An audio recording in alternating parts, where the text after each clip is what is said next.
Hello everyone. तुम्हें एक चीज बहुत अच्छे से पता है कि 1800 रुपये लगते हैं एक नीट के फॉर्म भरने के लिए। मैं अभी नॉर्मल कंसीडर करके चलती हूँ, कैटेगरी बेस पे नहीं जा रही हूँ अभी। तो 1800 पर बच्चे के फीस लगती है फॉर्म फिलिंग के लिए फॉर द नीट एग्जामिनेशन। अब तुम 1800 बच्चों को करके देख लो, कितना 25 लाख भी अगर मैं मानूंगी तो 18 × 25 कितना ज्यादा अमाउंट हो जाता है। तुम खुद ज्यादा कैलकुलेशन कर सकते हो।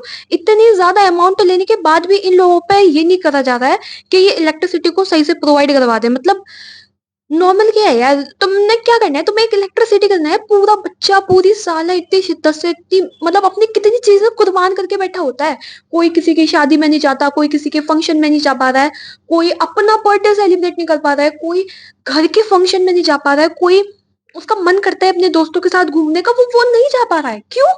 क्यों? क्योंकि उसे नीट का एग्जाम देना है भाई, उसको पढ़ना है, उसको डेडिकेशन से पढ़ना है, उसको डॉक्टर लगाना है अपने नाम के आगे। लेकिन दिस टाइम तुम मतलब एक बच्चा, तुम खुद इमेजिन करो यार, एक बच्चा पूरी साल मेहनत कर रहा है, फुल ईयर फुल डेडिकेशन के साथ पढ़ रहा है, उसे नहीं मालूम एक तो इस बार का पेपर इतना ज्यादा टफ बना दिया इन लोगों ने।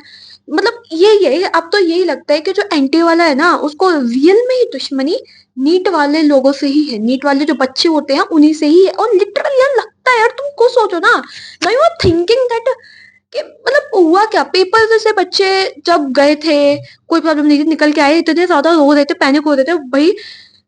मैं आपको क्या ही बताऊं, और भी केसेस हैं जो काफी लोगों ने सुसाइड भी कर लिया होगा, अभी हम लोगों को पता भी नहीं है उनके बारे में।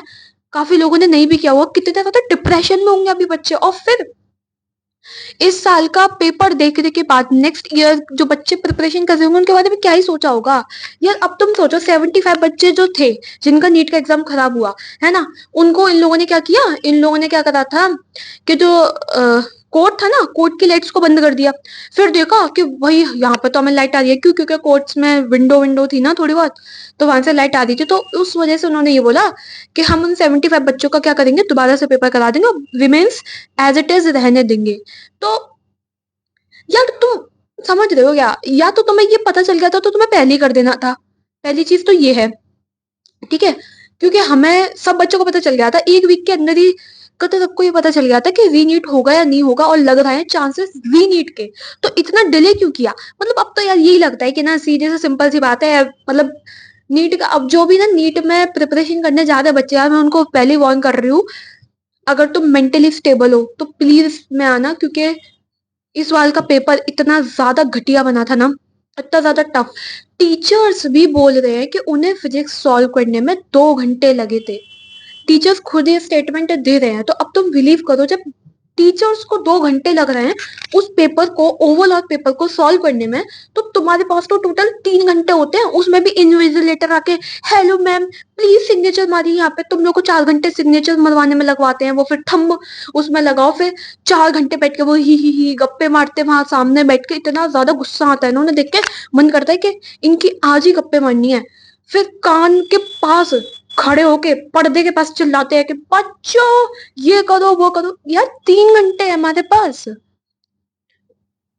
3 आवर्स है, 180 क्वेश्चन है, ट्राई टू अंडरस्टैंड इट। क्या करें हम? इमेजिन करो यार, आधा घंटा तो वो इन्विजिलेटर ही खा जाता है, बचे कितने, 2 ढाई घंटे।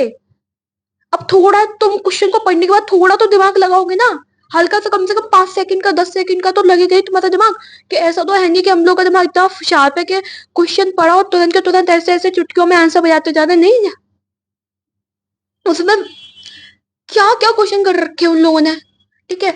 उसके बाद भी यार मैं क्या बोलूं यार, जस्टिस हो रही है इनजस्टिस हो रही है, आई डोंट नो। पिछली बार भी हुआ था 2024 में, जब पेपर लीक हो गया था, तब भी यही कंडीशन हुई थी, उसकी मत करना, लाइट चली गई है तो। अब इस बात का भी यही इन्होंने लफड़ा कर रखा है कि इनको क्या करना है, अब नॉर्मली कर देना है। 2024 में भी यही सिनेरियो था, है ना, यही पागलपंती होती रही। अल्टीमेटली रीनीट होगा, फिर रीनीट हुआ उन बच्चों का, जहाँ पे भाई वो निकल गए थे, घपला हुआ था जहाँ पे। वैसे 2025 में भी कर दिया इन लोगों ने। अब मैं क्या करूं यार, नीट 2025 में इतना ज्यादा हार्ड पेपर बना दिया कि अंडरस्टैंड करना मुश्किल हो पा रहा है कि भाई हम जो पढ़ रहे हैं वो सही भी है या नहीं है। बच्चे ज्यादा खुशी खुशी आ रहा है, रो रो के सुसाइड कर रही है, वो इनको क्या मतलब, इनको अपना ईगो हर्ट नहीं होने देना है और वो इन्होंने कर दिया। सिंपल, इससे तो यही लग रहा है यार। और इससे ज्यादा मैं नीट के लिए मैं कुछ नहीं कहना चाहूंगी। बस यही है कि रीनीट होगा, 75 बच्चों का होगा जिन लोगों ने इलेक्ट्रिकल की प्रॉब्लम को फेस किया था वहां पर। अब तुम खुद सोचो, ऐसा कौन सा सड़ेला स्कूल होगा जहाँ पे इन्वर्टर भी नहीं होगा? थोड़ा ट्राई टू अंडरस्टैंड इट यार। ऐसा कौन सा सड़ेला स्कूल होगा जहाँ पे इन्वर्टर भी नहीं होगा? अब तो हर गवर्नमेंट, मोस्टली गवर्नमेंट स्कूल्स में भी हमारे वो लग चुके हैं इन्वर्टर। चलो इन्वर्टर नहीं मानना, इन्वर्टर तो चलो बहुत छोटे के लिए हो जाएगा, जनरेटर तो होगा। एटलीस्ट जनरेटर तो होगा। जिस भी स्कूल में बच्चा एग्जाम देने जा रहा है वहां पे कोई ना कोई फंक्शन तो जरूरी होता होगा। अगर कोई भी फंक्शन नहीं होता तो 26 जनवरी बनती होगी, तो उस टाइम पे जो वो जो लगते हैं साउंड वाउंड जो लगते हैं वो किससे चलते हैं फिर? हाँ, जनरेटर तो होगा ना। जनरेटर को अप्लाई करते हैं। नहीं, हम नहीं करेंगे, हम करेंगे ही नहीं। हमने तो कसम ही खा ली है कि नहीं करेंगे, नहीं करेंगे, नहीं करेंगे। अब इससे ज्यादा मैं कुछ नहीं कह सकती यार, यही प्रॉब्लम है। और क्या करूं, मतलब दैट्स इट। अब यार पता है, एक बात ये है कि नीट का प्रिपरेशन ना आप कोई भी स्टूडेंट कर रहा है या आपसे जूनियर भी कर रहा होगा तो उससे ये कह देना कि अगर तुम मेंटली स्टेबल हो, है ना, और ज्यादा तुम्हारा टेंशन वेंशन नहीं है तो भी तुम करना, वरना फिर इसका कोई भरोसा नहीं है। अब तुम खुद सोचो, this year the paper was very tough. Next year इससे इजी तो आएगा नहीं, हमें पता है ना, और इससे टफ भी नहीं जाएगा। टफ की तो मैं कह नहीं सकती भाई, टफ जा भी सकता है लेकिन इजी तो नहीं आने वाला। इस बार तो मुझे भी कंफर्म है कि भाई हाँ, एनटीए इस अब की बार जो पेपर बनाएगा वो इतना हलवा नहीं बनाएगा, अब वो बनाने वाला है टफ। एक तो इतने सारे इसमें लफड़े कर रखे होते हैं उन्होंने, 3 घंटे ये वो फलाना ढमकाना, इन्विजिलेटर आके दिमाग खाता है एक तो कि ये ट्राइंग टू ये वो फलाना ढमकाना हो। और अगर कोई पीयर प्रेशर में, अगर थोड़ा सा कोई बच्चा प्रेशर में है, कुछ उसने गलत कर दिया तो इन्विजिलेटर भाई साहब ये बोलता हूँ, oh my God what are you doing बेटा, तुम्हें ये नहीं पता? वो बच्चा 1 साल से तैयारी कर रहा है नीट के लिए, है ना, और एट अ पॉइंट इन्विजिलेटर ये बोल रहा है कि बेटा तुम्हें ये नहीं आता, तुम क्या कर पाओगे? That moment, do you understand it? कि भाई जो बच्चा वहां पे नीट के टाइम पे जो पेपर दे रहा होगा, जिससे ऐसा बोला होगा इन्विजिलेटर ने, उस पे क्या बीती रही होगी भाई। वो पहले ही डिप्रेशन में डूबा हुआ होगा, है ना, पहले थोड़ा उसको वो हल्का फुल्का डर लग रहा होगा, ऊपर से तुमने उसे डरा दिया, आते आते तुमने कलेश कर डाला। इन्विजिलेटर अपने आप को बहुत ज्यादा धांसू समझते हैं, उनकी वजह से 4 घंटा लेट पेट होता रहता है। एंड यही है यार, अब मैं क्या बोलूं, मैं अब शब्द ही नहीं हो चुके हैं मेरे पास, सारे शब्द खत्म हो चुके हैं। मैं क्या बोलूं नीट के बारे में, तुम क्या बोल सकते हो? तुम खुद इमेजिन करो क्या बोलोगे तुम। अगर तुम्हारे पास ऑप्शन मिले तो तुम क्या बोल सकते हो? Nothing else. So that's it for today's video. मिलते हैं नेक्स्ट वीडियो में, तब तक के लिए बाय। रीनीट का आ चुका है 75 बच्चों के लिए।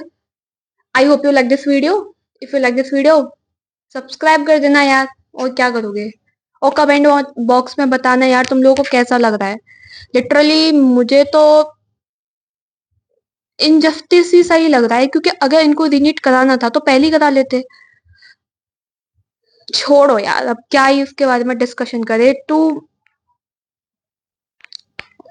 ये ना थोड़ा सा पैनिक हो रहा है, पर कोई नहीं, बच्चों की भी गलती नहीं है, वो भी बेचारे क्या करें। वो वहां पे पेपर देने गए थे, अब उन्हें वहां पे लाइट ही नहीं मिली तो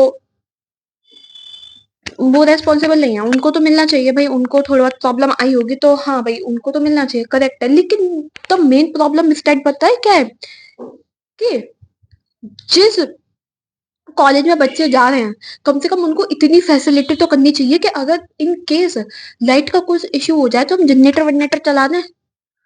हाँ, जनरेटर चला दो, कुछ तो चला दे, एटलीस्ट लाइट ही चलती रहे, पंखा बेशक ना चले, लाइट ही चलती रहे। एक तो इतनी अंधाधुंध गर्मी होती है, ऊपर से लाइट भी नहीं दे रहे, पंखा भी नहीं चलेगा।